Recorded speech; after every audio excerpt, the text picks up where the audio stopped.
Well, your book is the Rosary Workout, and I think the audience can find out more about it from, what's your website? Do you have It's rosaryworkout.com. There you go. And it's published by Bezalel Books. It's a wonderful, small, independent Catholic publisher. But what I wanted to ask, and we do have an email here we'll go to in a moment, but what I wanted to ask is that sometimes, I mean, you see on the television and infomercials, a lot of people sometimes combining faith and their workout, but sometimes it almost seems like a gimmick.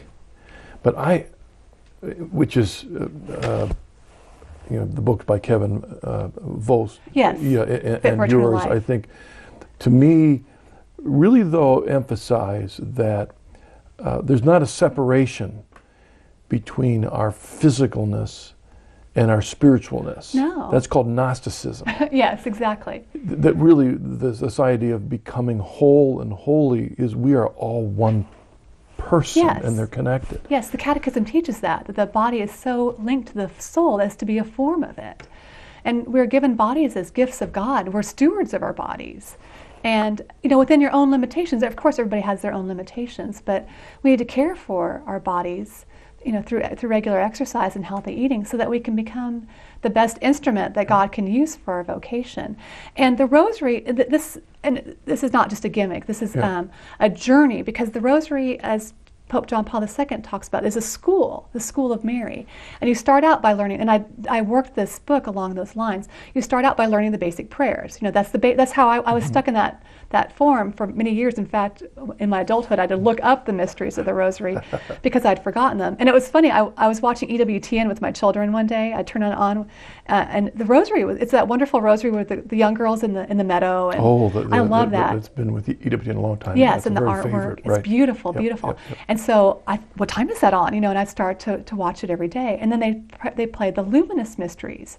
And I'd never heard of those. I thought, what is this? And I thought it was a European version of the Rosary. I thought the Europeans must have added the Luminous Mysteries. And then I come to find out later, of course, that Pope John Paul II, in his encyclical on the Rosary, added those mysteries of light, which is really going back. There used to be 150 mysteries. That's what people don't always realize. Yes. He didn't invent 5 new ones. No. He really was bringing back yes. a part of the tradition of the Rosary. Right. It's all based on the Psalms, Yeah. and there were 150 mysteries. It just was shortened because of publishing concerns, really, if you look at the history of the Rosary. But it's just fascinating that the disciplines that many of us are very familiar with to discipline our body, you know, if we're out of shape or we're overweight, well, what is there to do to get back in shape? There are disciplines.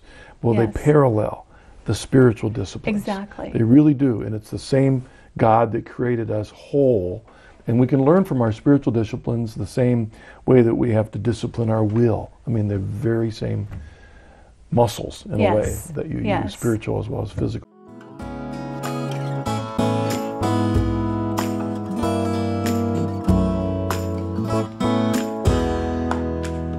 Does anyone here believe in a God of love? Does anyone feel the touch of His grace?